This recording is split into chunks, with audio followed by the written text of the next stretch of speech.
There have been a number of turning points in the history of mankind. We are now going through one of them. Some people call it globalization or the information age. Although such analyses are correct, there is another development far more important than these. Although some people may still be unaware of it, there has been a huge change in the field of science and philosophy in the last 20 to 25 years. Atheism, that has so influenced the world of science and thought, is now undergoing an irrevocable collapse.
Atheism, in other words the denial of God, has existed since the very earliest times. Yet the real rise of this idea began with a number of 18th century thinkers who were opposed to religion.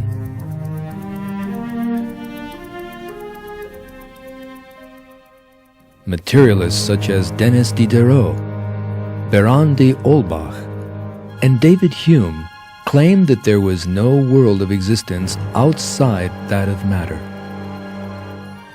Atheism spread still further in the 19th century.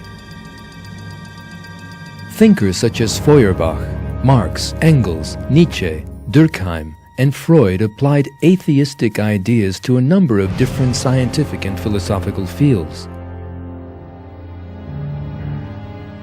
The greatest support for atheism came from Charles Darwin, who denied creation and replaced it with the theory of evolution.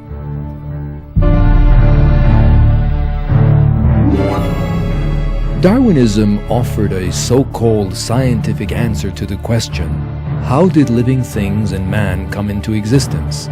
Something atheists had been unable to do for centuries.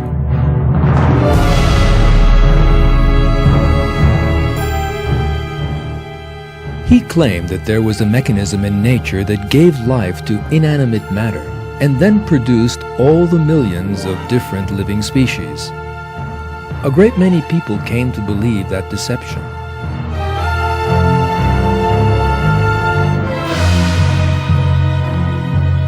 By the end of the 19th century, atheists had established a worldview that they believed accounted for everything.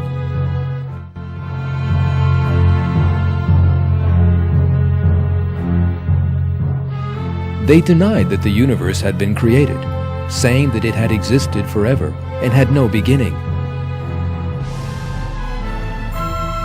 They suggested that the order and equilibrium in the universe were the result of chance, and that there was no purpose in it.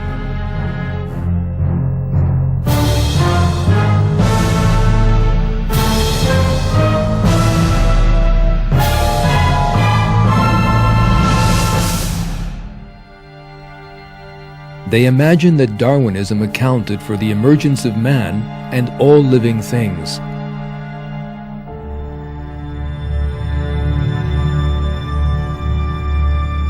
Yet every one of these views collapsed with scientific, political, and sociological advances in the 20th century.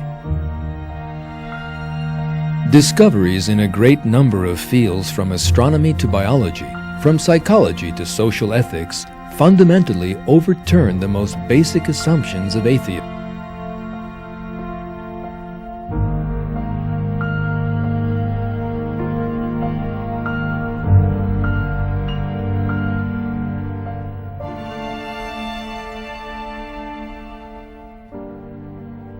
In his book, God, the Evidence, The Reconciliation of Faith and Reason in a Post-Secular World, published in 1997, the well-known American writer Patrick Glynn offered the following analysis. The past 2 decades of research have overturned nearly all the important assumptions and predictions of an earlier generation of modern secular and atheist thinkers relating to the issue of God. Over the course of a century in the great debate between science and faith, the tables have completely turned. Today, the concrete data points strongly in the direction of the God hypothesis.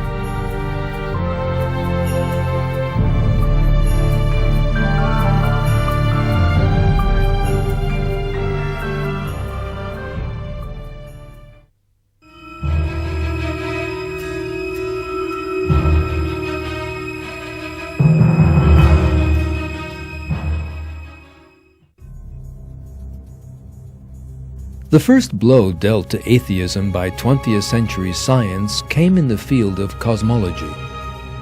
Belief in a universe that had existed forever collapsed, and evidence emerged that the universe did indeed have a beginning. In other words, that it had been created.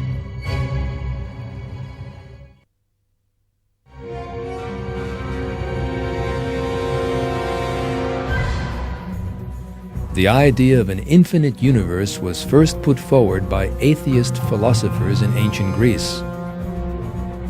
The first person to support the idea in the New Age was the famous 18th century philosopher Immanuel Kant.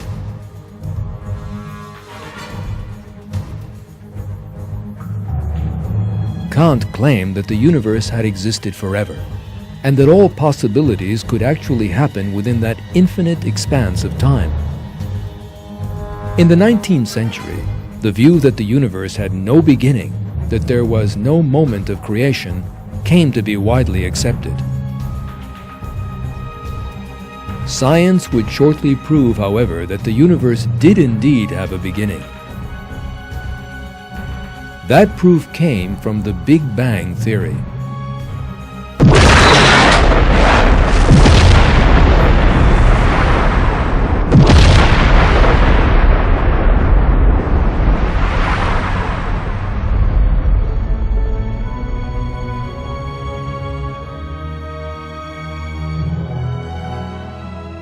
The theory of the Big Bang was the result of a string of discoveries.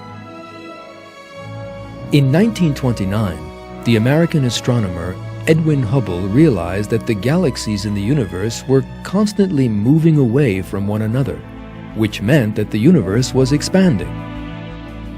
If the flow of time in an expanding universe were reversed, then it emerged that the whole universe must have come from a single point. Astronomers found themselves facing a metaphysical situation in which this single point possessed infinite gravity, yet zero volume. Matter and time emerged with the explosion of that infinitely small point. To put it another way, the universe was created from nothing.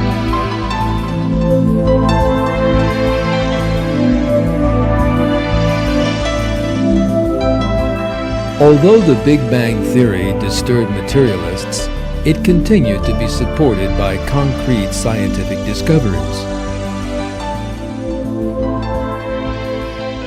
During their observations in the 1960s, the two scientists, Arno Penzias and Robert Wilson, identified the radioactive traces left behind by that explosion. The same thing was confirmed in the 1990s with the levels of radiation captured by the satellite Cosmic Background Explorer, COBE.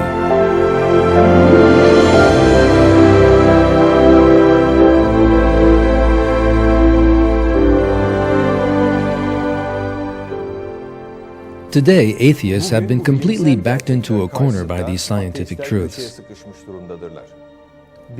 One example of the atheist reaction to the Big Bang Theory appeared in the 1989 article by John Maddox, the editor of Nature, one of the best-known materialist scientific magazines.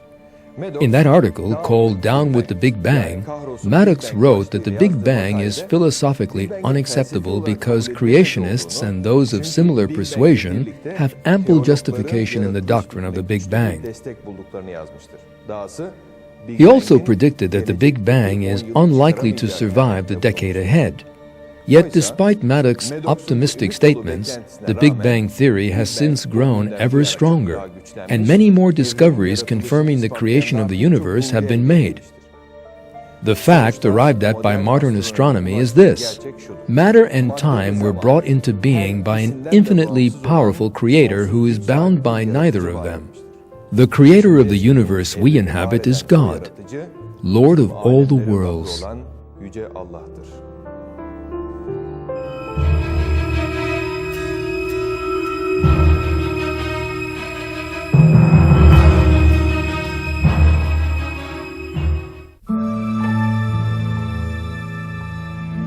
Another atheist dogma demolished by astronomical discoveries in the 20th century is the idea of the accidental universe. The claim that the matter in the universe, the heavenly bodies, and the laws that regulate them emerged by chance with no purpose behind them has collapsed in a most striking manner.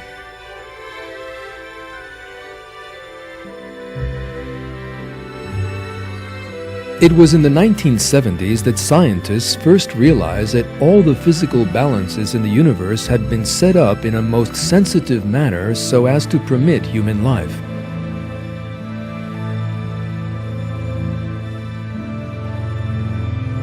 As research deepened, it was found that the physical, chemical, and biological laws in the universe, fundamental forces such as gravity and electromagnetism, and the structure of the elements had all been set up in the most ideal form for human life.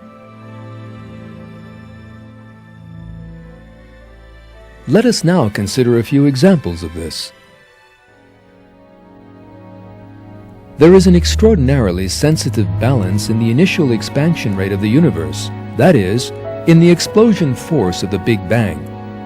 According to scientists' calculations, if the expansion rate had differed from its actual value by more than 1 part in a billion billion, then the universe would either have recollapsed before it ever reached its present size, or else have splattered in every direction in a way never to unite again.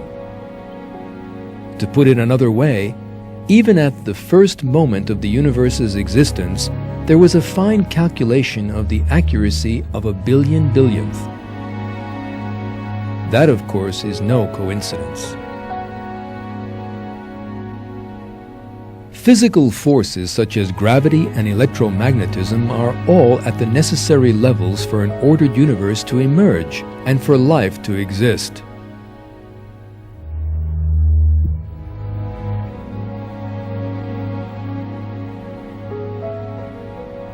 Even the tiniest variations in these forces, for instance differences of just 1 part in a billion billion billion, would have meant that the universe would be nothing more than a cloud of radiation or hydrogen. In that event, our solar system, the planets, and our Earth would not have come into being. As with every detail in the universe, our own solar system has been created within a most delicate balance.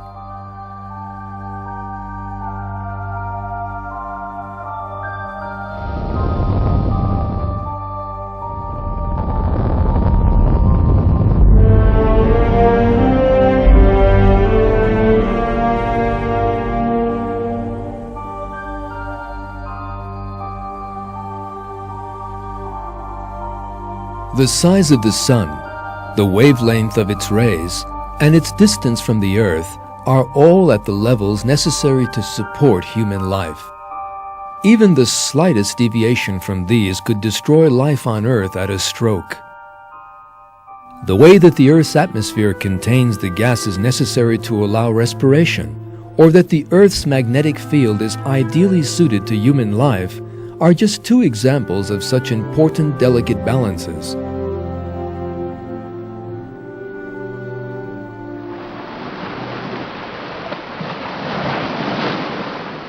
The water that covers 3/4 of our planet also contains features designed to support human life. Unlike other liquids, water freezes from the top down.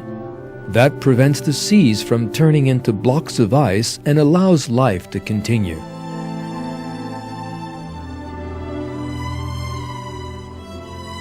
The viscosity of water and its other physical and chemical properties are all at the ideal levels for supporting life.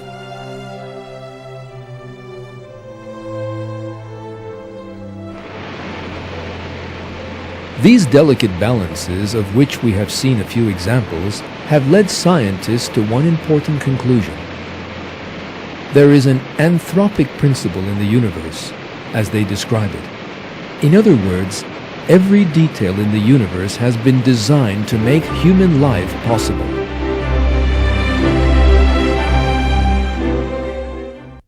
The interesting thing here is that most of the scientists who revealed that truth were actually materialists who had no great wish to reach such a conclusion.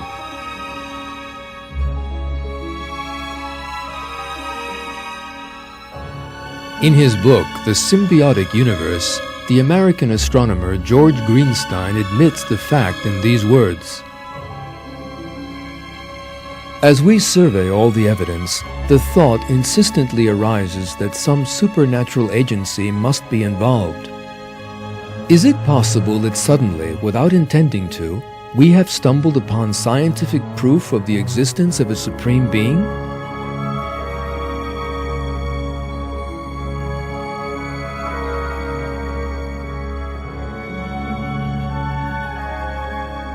In his 1998 book, Nature's Destiny, How the Laws of Biology Reveal Purpose in the Universe, the well-known molecular biologist Michael Denton makes the following comment: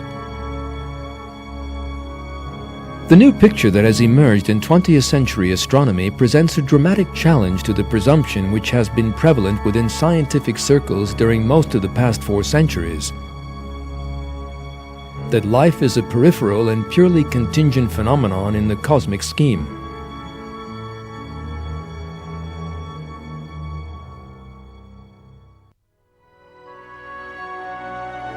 In short, the concept of the accidental universe, perhaps the fundamental basis of atheism, has been totally collapsed.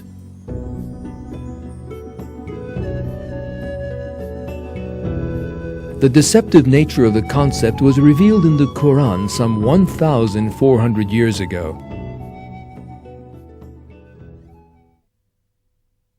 We did not create heaven and earth and everything between them to no purpose. That is the opinion of those who disbelieve.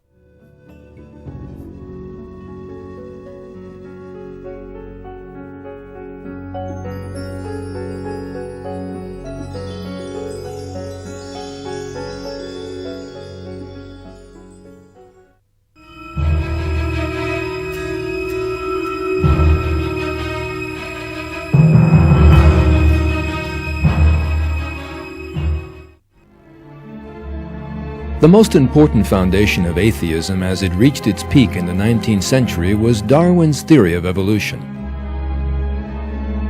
Darwin proposed that the origin of man and all other living things could be explained by unconscious natural mechanisms.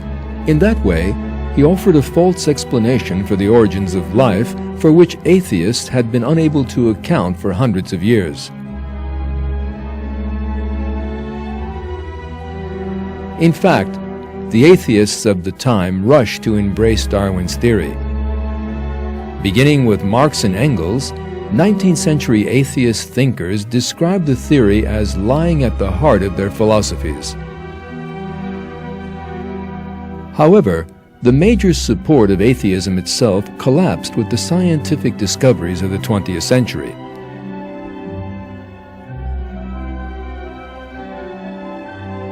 The evidence put forward by different branches of science, such as paleontology, biochemistry, anatomy, and genetics undermine the theory of evolution from a number of directions. Darwin had maintained that all living species were descended from a common ancestor and had grown apart from one another in a series of small, progressive changes.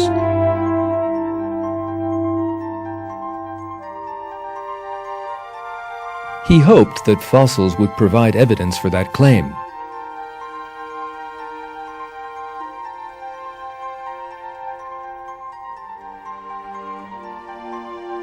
Yet all the fossil research throughout the 20th century presented a totally different picture.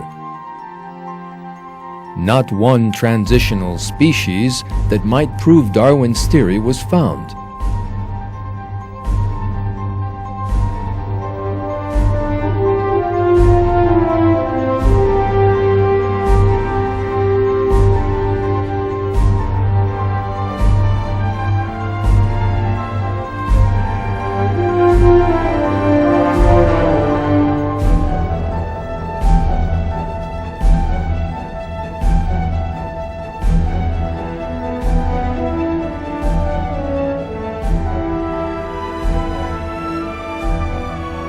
For example, the phenomenon known as the Cambrian explosion is by itself sufficient to destroy the theory of evolution. Almost all the basic categories in the animal world emerged all of a sudden in that early geological period. Living things from very different classes such as mollusks, vertebrates, arthropods, and echinoderms with their very different physical characteristics emerged with their exceedingly complicated organs and systems all at once. This fact that emerges from the fossil record demolishes the theory of evolution and is proof of creation instead.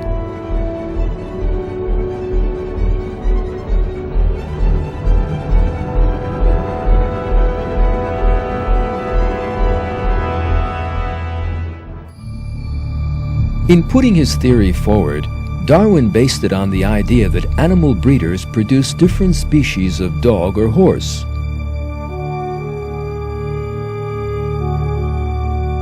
He then applied the changes observed in those creatures to the whole of nature and suggested that all living things might have descended from one common ancestor in this way.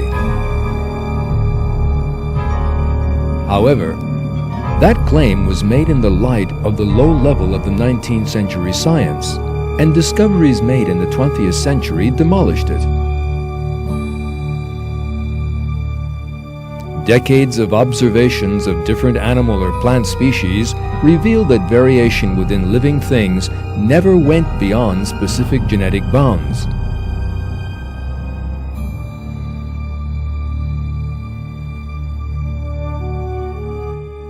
Genetic experiments, on the other hand, showed that the mutations that Darwinists regarded as an evolutionary mechanism could never add new genetic information to living things, but that, on the contrary, they always had harmful effects.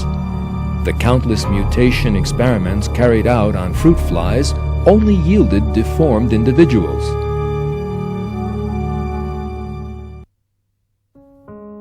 According to Darwin's theory, life on Earth must have begun from inanimate matter. So how did the first living thing come about?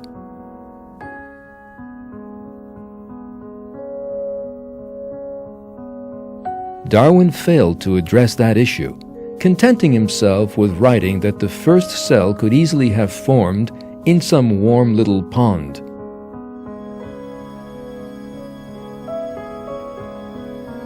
Those evolutionist biologists who attempted to make good this deficiency in Darwinism ended up disappointed. All observations and experiments showed that it was impossible for a living cell to emerge from inanimate matter.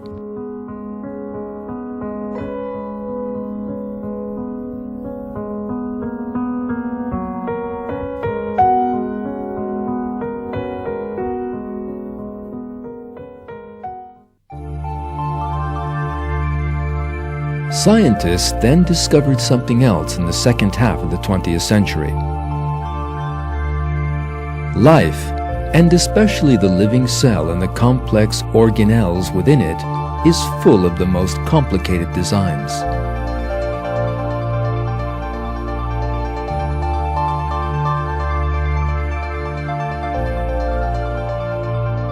Our eyes, with which no camera can possibly compare. Bird wings that inspired aeronautical technology. The complex and interdependent systems within the living cell. The extraordinary information contained in DNA. All these are clear examples of design. They also leave the theory of evolution that regards life as the product of blind chance utterly helpless.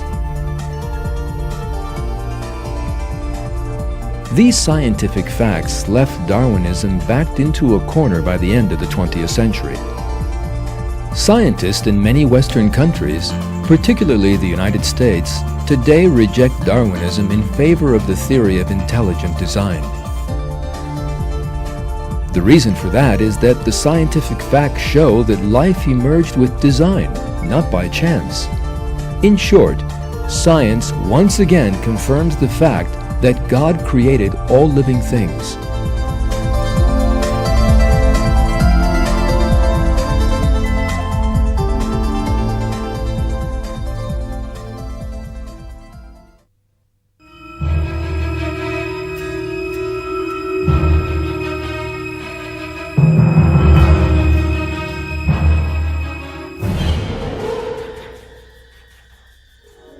The Austrian psychiatrist Sigmund Freud represented atheist dogma in the psychological field in the 19th century.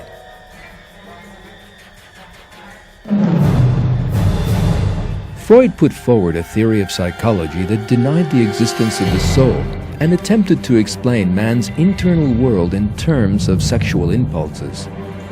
Freud claimed that to have accounted for the origin of psychological problems. Yet his theory actually encouraged new ones.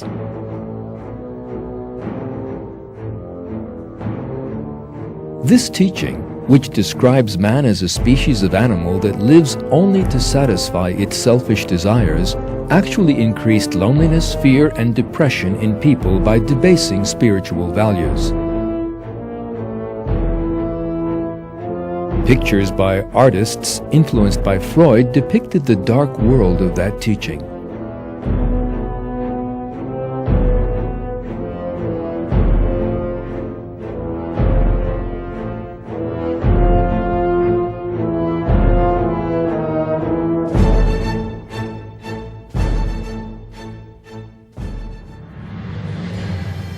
Freud's most important attack was aimed at religion.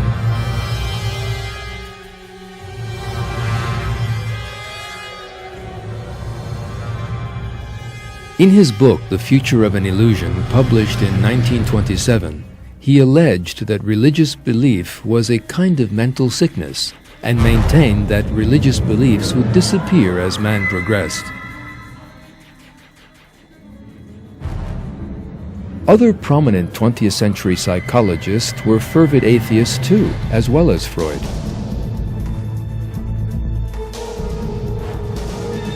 Boris Skinner and Albert Ellis, the founders of the behaviorist school and rational emotive therapy respectively, were the best known of these atheists. As a result, psychology came to be a breeding ground for atheism. A 1972 poll among the members of the American Psychology Association revealed that only 1.1% of psychologists in the country had any religious beliefs.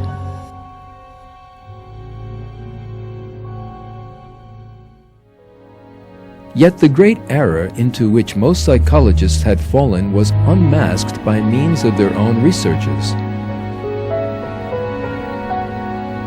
It emerged that Freud's theories in particular had almost no scientific foundations.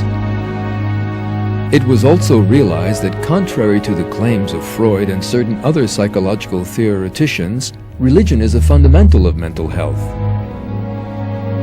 The American writer Patrick Glynn sums up these important developments.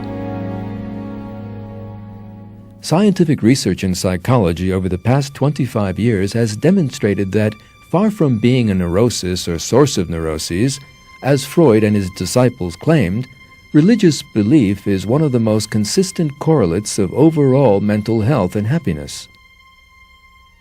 Study after study has shown a powerful relationship between religious belief and practice on the one hand, and healthy behaviors with regard to such problems as suicide, alcohol and drug abuse, divorce, and depression on the other.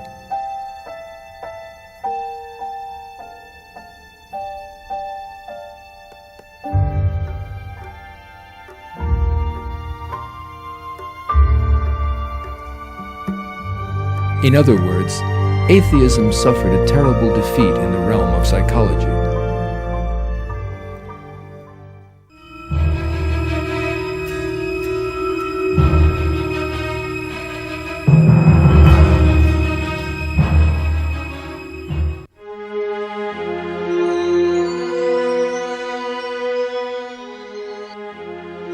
The collapse of atheism in the 20th century applies to political and social ethics as much as it does to the various branches of science.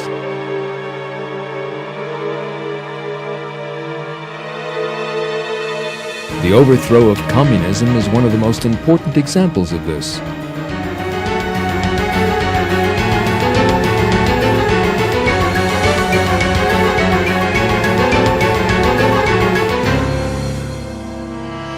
Communism was the major political result of the atheistic deviation of the 19th century. The founders of the ideology, Marx, Engels, Lenin, Trotsky, and Mao, all adopted atheism as their most fundamental principle. Communist regimes wished to spread atheism throughout society and destroy religious beliefs.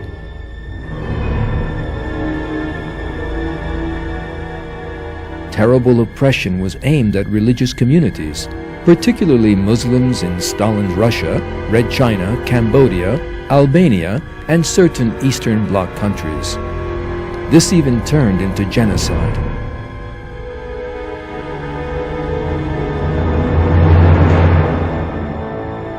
Yet that bloody atheist system collapsed in a surprising manner in the late 1980s. What was actually collapsing was atheism itself. The American writer Patrick Glynn has this to say on the subject.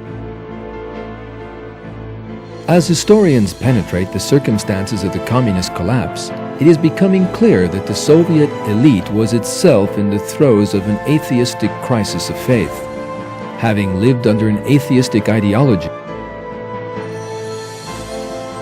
the Soviet system suffered a radical demoralization in every sense of that term. People, including the ruling elite, lost all sense of morality and all sense of hope.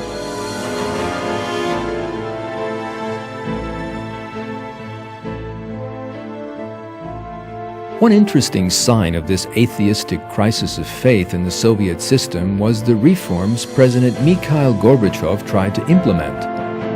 From the day Gorbachev came to power, he took an interest in moral issues as well as economic reforms. He began by initiating a campaign against alcoholism, for example.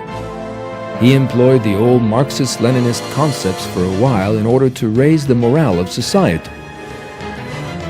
But seeing that this would serve no purpose, he began to speak of God in some of his speeches in the final years of his regime, despite the fact that he himself was an atheist. Yet these insincere words of faith were also no use, and the crisis of faith in Soviet society continued to grow. The result was the sudden collapse of the giant Soviet empire.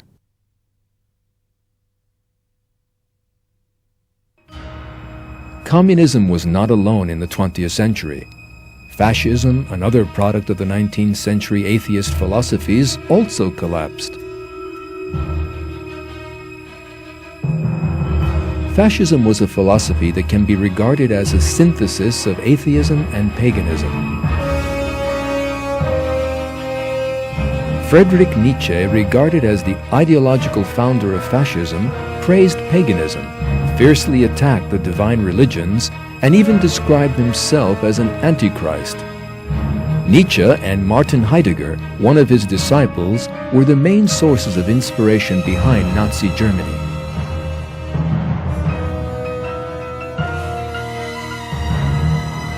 These two thinkers' atheist philosophy that was so full of praise for violence gave birth to the terrible savagery of Nazi Germany.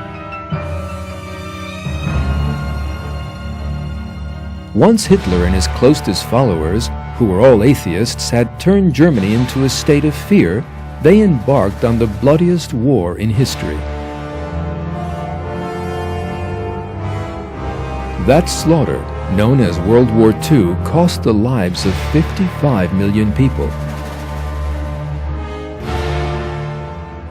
Members of different ethnic groups such as Jews, Gypsies, and Slavs, and people who fell foul of Nazi ideology, particularly religious figures, were exterminated in the concentration camps the Nazis set up during the war years.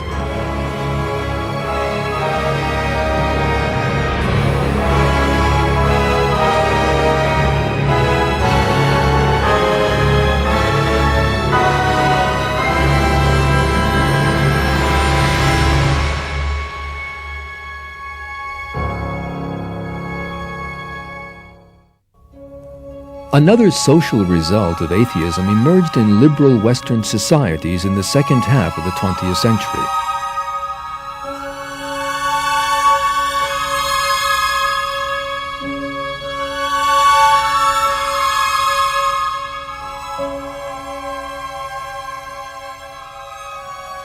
Young Westerners raised in Christian families developed an angry anti-religious movement under the influence of atheist ideologues such as Darwin, Marx, and Freud.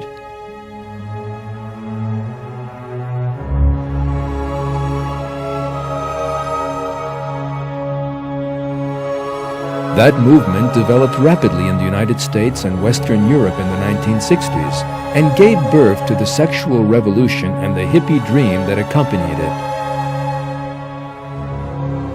The hippies believed that they could find happiness by means of unlimited drugs and sex.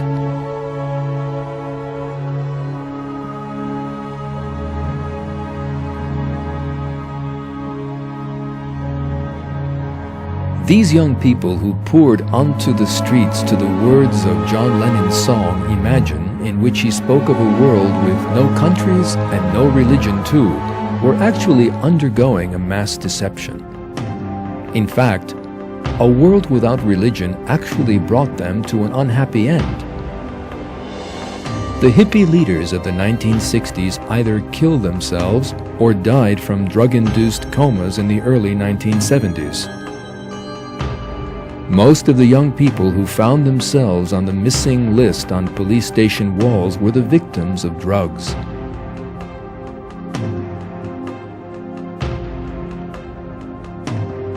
Those young people of the same generation who turned to violence found themselves facing violence. The 1968 generation, who turned their backs on God and religion and imagined they could find salvation in such concepts as revolution or love, ruined both themselves and their societies.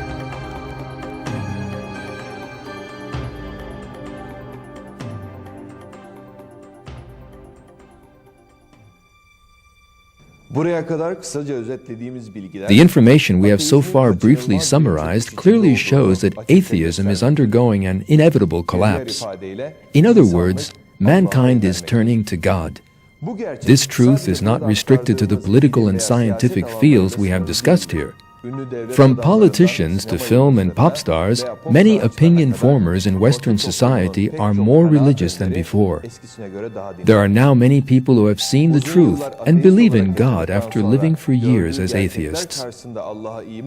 That is what makes our age such an important one. Atheism, which people have tried for hundreds of years to portray as the way of reason and science, is proving to be mere irrationality and ignorance.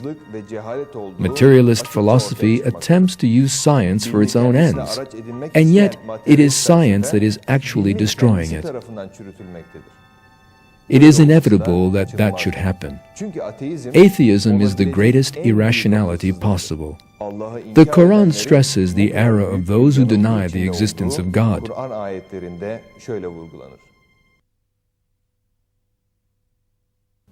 How can you reject God when you were dead and then He gave you life?